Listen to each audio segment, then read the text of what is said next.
Bom, pessoal, a gente vai iniciar hoje mais uma live aqui. Hoje a gente tem um tema um pouco diferenciado, né, sobre holding familiar, que é justamente um tema que vem sido debatido muito aí, o pessoal vem tendo uma série de curiosidades sobre esse tema.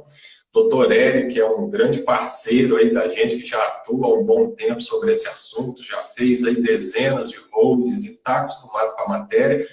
E por ter toda essa prática, toda essa experiência, a gente resolveu convidá-lo aqui, dessa honra da participação dele aqui no canal, justamente para falar um pouquinho sobre o assunto. Existem uma série de dúvidas que pairam aí, os clientes perguntam, o que seria essa holding familiar? Nome bonito, né? Mas e aí, como é que funciona isso na prática?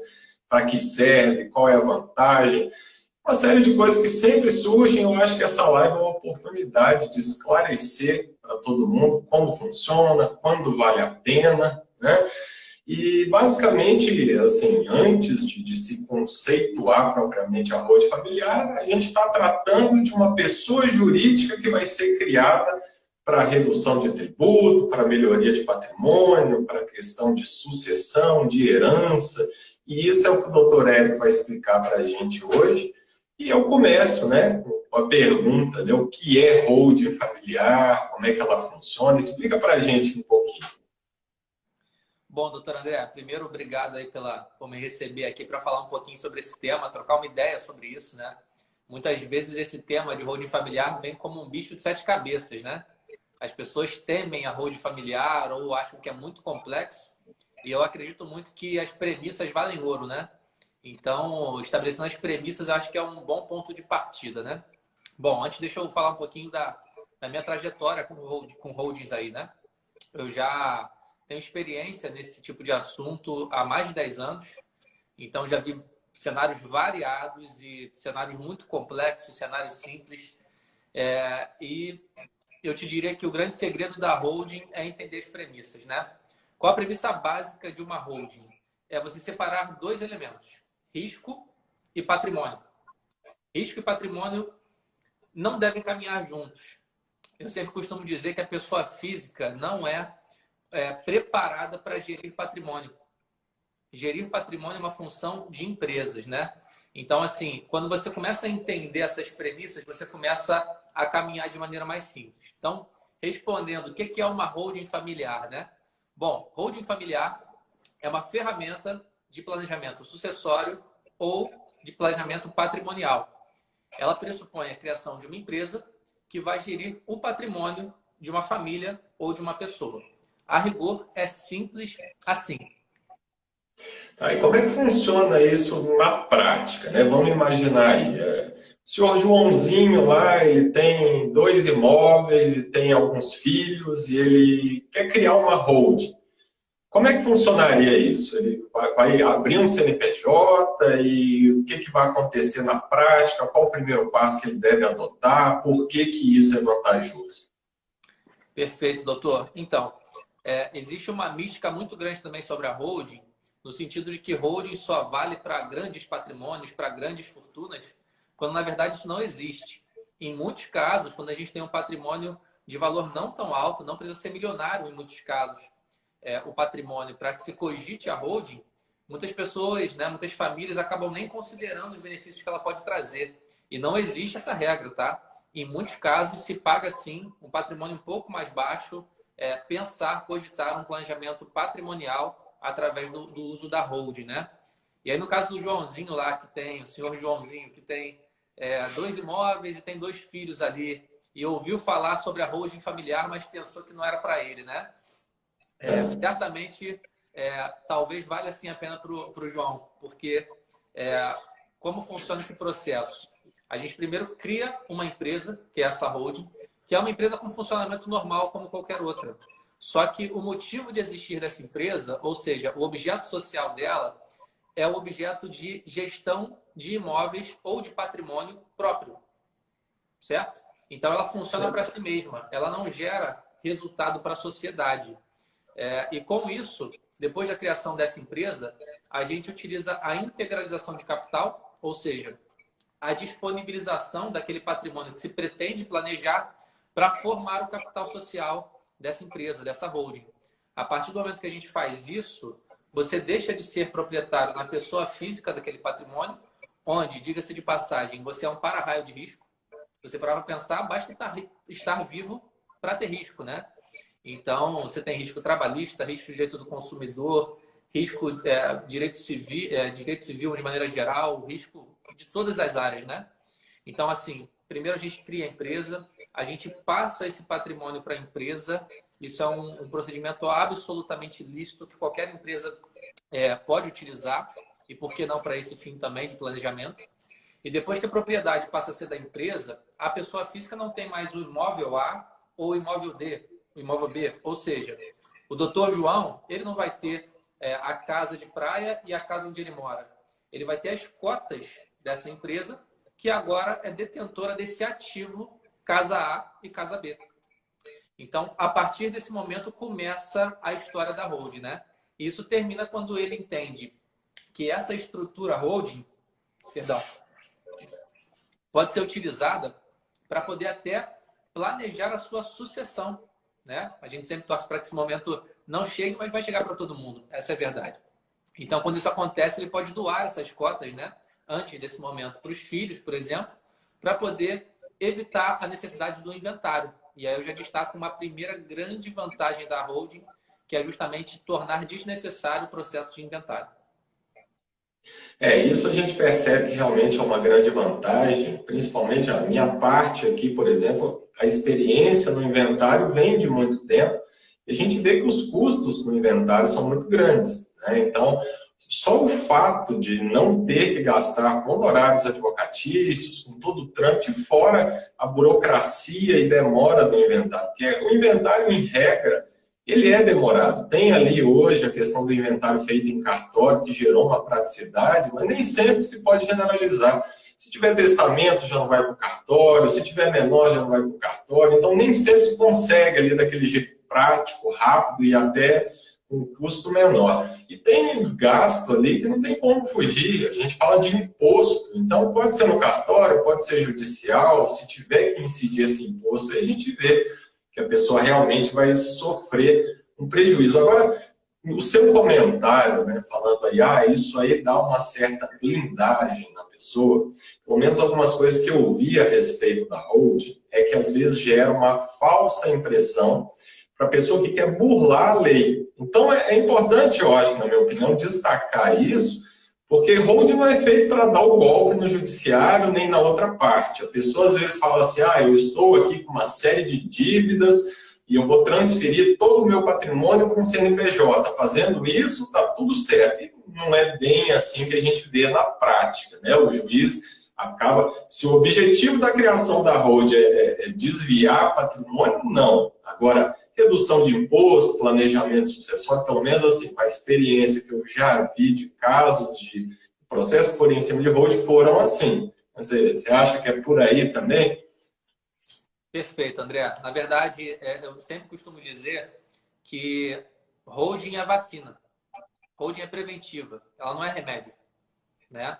Então, assim, se alguém tem a ilusão de que criar uma holding pode ser uma ferramenta para o que muita gente chama de blindagem patrimonial, tem uma péssima notícia. Blindagem não existe. Blindagem não existe. Você não consegue tornar seu patrimônio inacessível para o governo. Se alguém acha, agora em 2020, que o governo sabe menos de você, sobre você, você possivelmente está errado também. O governo sabe muito mais. O governo tem várias formas de controle.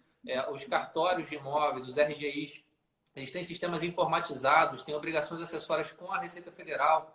O CPF de cada um de nós está sendo extremamente mapeado e monitorado. Então, assim, não existe, isso é ilusão, a blindagem patrimonial. Evidentemente que quando você faz um planejamento sucessório ou patrimonial através da holding, de maneira consistente, estruturada, legal, você consegue gerar o efeito colateral de um aumento de proteção desse patrimônio. Mas se o objetivo principal for a segurança desse patrimônio após uma execução fiscal, após uma execução trabalhista consistente, possivelmente você vai trazer justamente aquele elemento que eu falei lá no início, a insegurança, que é o que você quer afastar, né, o risco, para dentro do seu ambiente de segurança.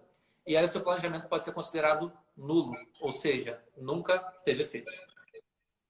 Agora, uma questão assim, dá para a gente ter uma ideia? Eu vejo que a preocupação do cliente sempre é, poxa, eu vou constituir uma holding hoje, certamente a longo prazo eu vou ter uma economia, né? Digamos aí, o meu custo total com o inventário seja o valor 100. Com a holding, meu gasto vai cair para 20 quando vier a falecer. Mas e no curso da constituição da holding? É muito pesado esse gasto, né? Vai gastar ali com honorário, com tributo, com criação de empresa. Como é que é? É muito pesado isso? Como é que funciona?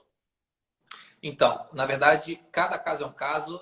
Ah, por falar nisso, né? Parabéns, doutor. Hoje é dia da Ah, na advocacia, né? verdade, a nós todos, né? E aos advogados que estão assistindo a gente aí. Exatamente. E assim, vamos lá, vamos cumprir o ritual. Depende. Sempre depende, né, no direito. E aqui não seria diferente. Em muitos casos, o valor de custo ele pode não compensar. Mas isso é uma regra que você não pode aplicar e tomar como premissa. Por quê? Você sempre tem que fazer cálculo, sempre tem que entender valor venal de imóvel, valor de mercado do imóvel ou do patrimônio, né? No caso de não ser um patrimônio imobiliário, para que você possa entender e fazer um planejamento financeiro sobre a estruturação dessa holding. Porém, quando você tem indícios de viabilidade dessa holding, ou seja, quando você tem indícios que te demonstram que vale a pena considerar esse planejamento, provavelmente ele vai se pagar. O que vai mudar é simplesmente o prazo do payback, ou seja, o prazo do retorno desse investimento na estruturação. Então, por exemplo, uma das grandes vantagens da holding é a redução da carga tributária em locação de imóveis, né? Na pessoa física você paga a rigor 27,5%, na pessoa jurídica você pode pagar 11,33%, em alguns casos um pouco mais, um pouco menos. Olha quanta economia tributária. Consequência lógica, quanto mais imóveis você tem, mais rápido você vê esse retorno financeiro global de maneira positiva. Se você tem menos imóveis, não quer dizer que não vale a pena. Possivelmente vai se pagar, só que possivelmente você vai tomar um pouquinho mais de tempo aí para que esse momento aconteça, né? Então, assim, os custos relacionados à holding. Você tem os custos burocráticos ali para a constituição dessa estrutura empresarial, essa empresa. Você tem os custos de alvará, de autorização para emissão de nota fiscal, por exemplo, se for o caso. Você tem a abertura do CNPJ e tudo isso. Enfim, parte burocrática, vamos chamar assim, é um custo que não é tão alto. Se eu for botar em ordem de grandeza, talvez já somando isso, tirando os honorários para a execução do serviço global, né? A gente está falando talvez de R$ 2.000, R$ 2.500, tá? Entretanto, quando a gente faz a transferência do patrimônio para a empresa, através da integralização de capital social, aí a gente começa a ter possibilidade de custos maiores. Mas nesse primeiro momento, para abrir, você não tem, tá? E aí a gente chega no primeiro grande assunto, nesse caso tributário, que é a incidência do ITBI. Afinal de contas, você tinha um imóvel na pessoa física e você está transferindo esse imóvel para uma pessoa jurídica, automaticamente a propriedade mudando seria fato gerador do ITBI. Certo. Agora vem aquela preocupação também que às vezes surge com a questão familiar. Quando se cria uma empresa e quando a gente fala de holding patrimonial ou familiar, a gente envolve mais gente nessa holding, né? Então, por exemplo, o pai às vezes quer colocar o filho como participante de uma empresa que ele criou para constituir a holding, mas tem o receio daquele filho dilapidar o patrimônio, fazer alguma besteira.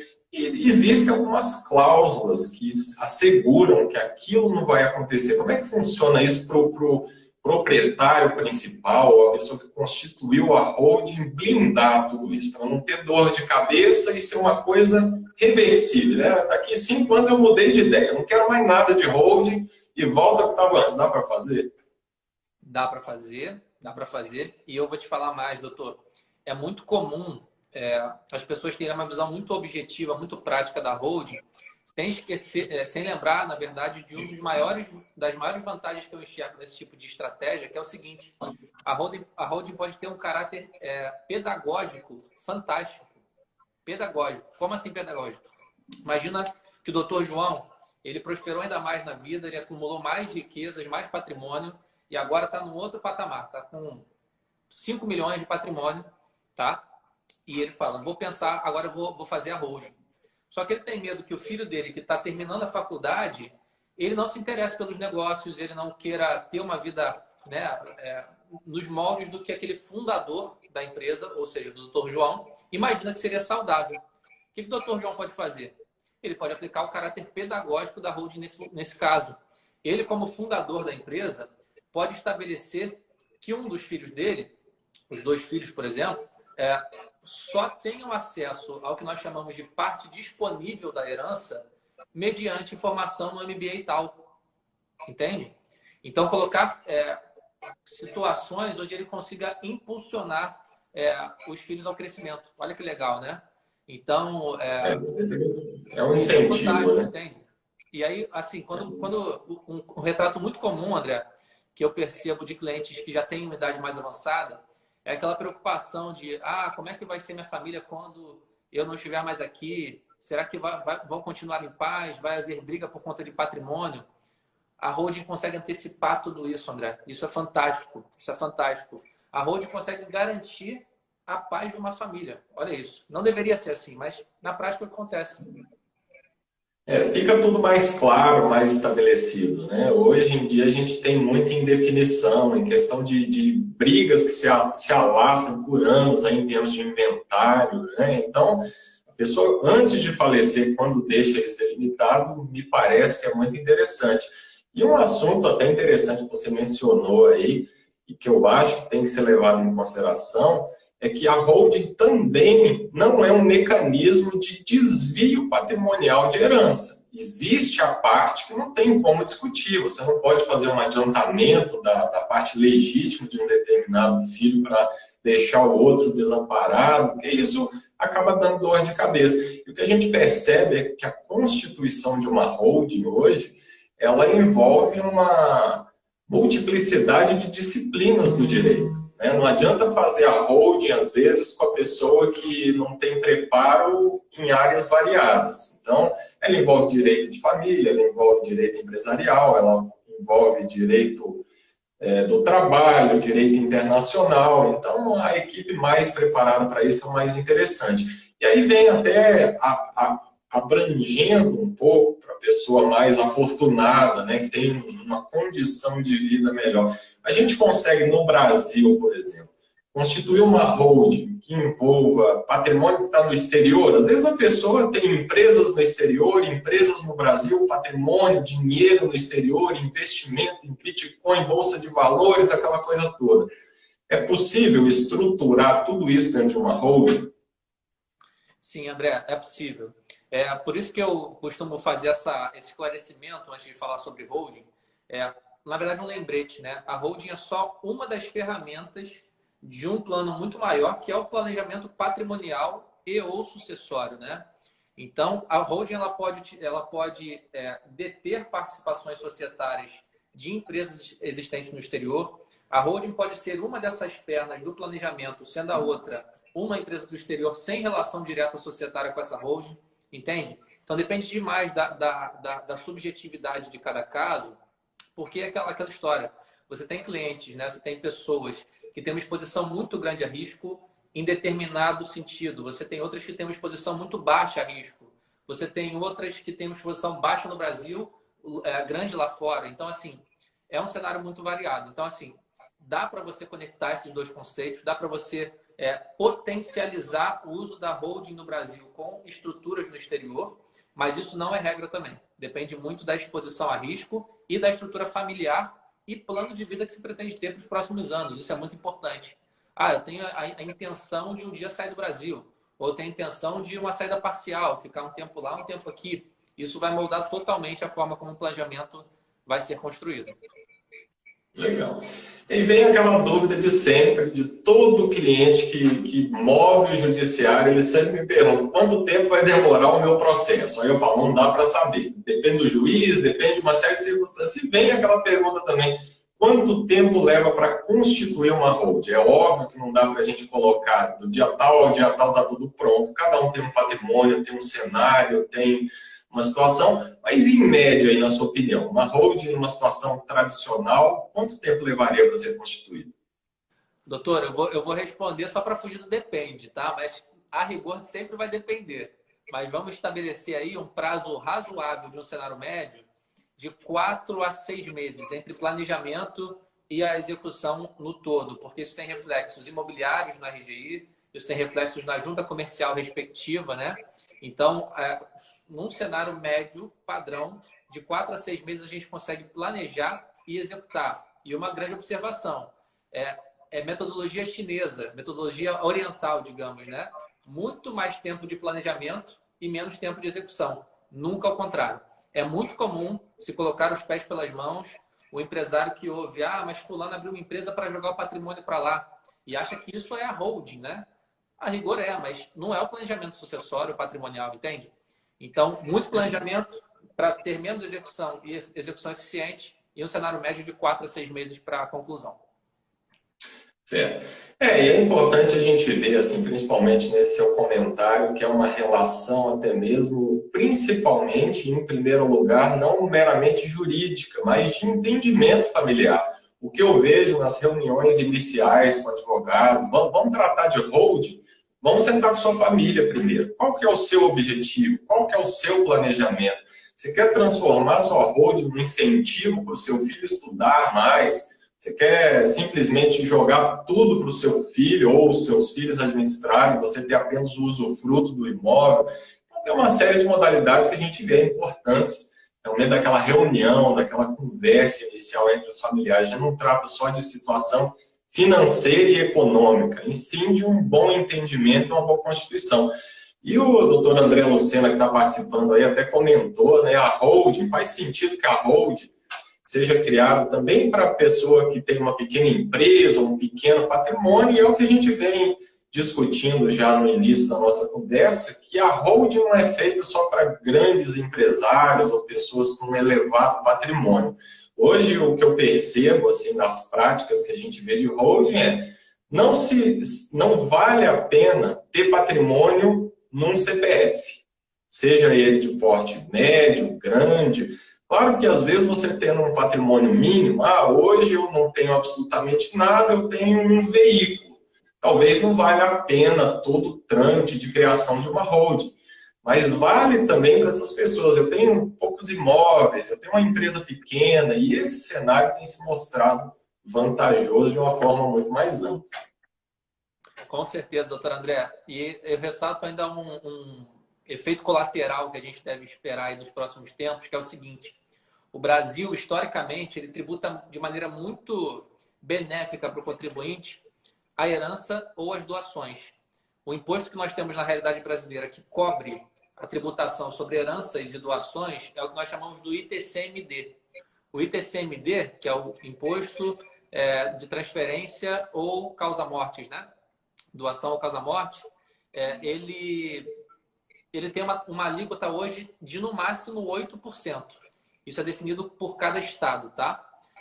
O que acontece? Nós já temos uma proposta unânime de todos os secretários de Fazenda do país pedindo a majoração desse teto de 8% para 20%. Então, se o meu estado trabalha, por exemplo, no Rio de Janeiro, uma tabela progressiva de 4,5% até 8%. Quanto mais eu tenho, né, quanto mais eu dou ou eu vou transmitir pela associação, mais eu pago. Sabe-se lá para quanto vai isso? Se o teto é 8 hoje e vai ser 20 no futuro. Então, esse é um grande ponto, né? E assim, por que a gente deve esperar isso? Porque isso é uma tendência clara mundial. Se você olhar para os Estados Unidos, você tem alíquotas de 32,5%. Na França chega a 42%, na Alemanha chega a 60%. O que faz mais sentido? Aumentar a tributação dos itens do supermercado no produto ou aumentar quem tem mais patrimônio acumulado? Qual a medida mais antipopular?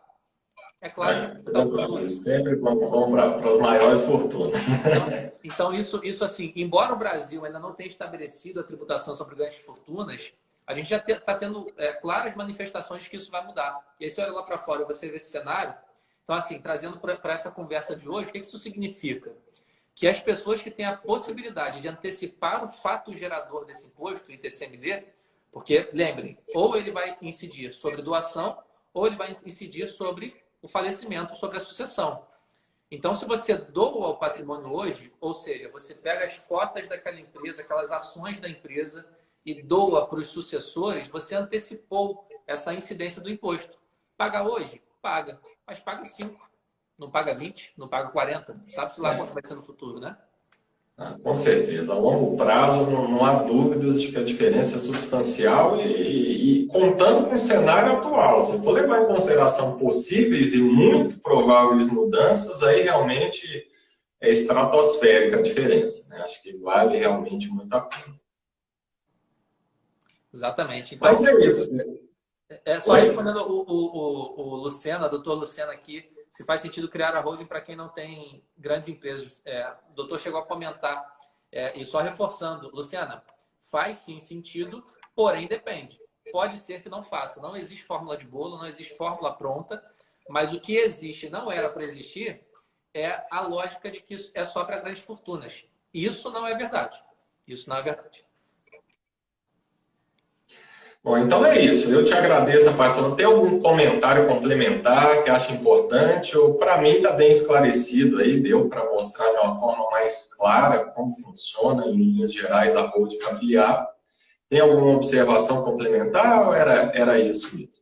Não, eu acho que esse papo, doutor André, ele é muito rico, né? Porque popularizar isso eu acho que é muito saudável, né? A gente tem vivido uma onda de popularização da educação financeira que esse Brasil precisava demais e demorou demais para acontecer e está começando, né? Você vê hoje pessoas que não estão tanto na ponta da cadeia aí, da pirâmide social e econômica, tendo acesso à informação de investimentos, etc. E isso que a gente está tratando aqui faz parte desse ecossistema, né? São justamente os pilares das casas, né? Ou seja, o conhecimento sobre finanças, ele é um cenário muito amplo e isso aqui é um dos pilares disso, né? Então, é muito importante a gente divulgar isso, a gente conscientizar as pessoas de que aí é uma brincadeira que a gente sempre fala aqui, que pessoa física não é para acumular patrimônio, que CPF não combina com patrimônio, né? CNPJ combina. Então, assim, que a gente consiga passar isso para as pessoas e entender que não é um bicho de 7 cabeças, que as premissas são muito importantes, segurança na holding, risco do lado de fora. Nós, infelizmente, pessoas físicas, somos para-raio de risco, estamos vivos e estamos sujeitos a qualquer risco, né?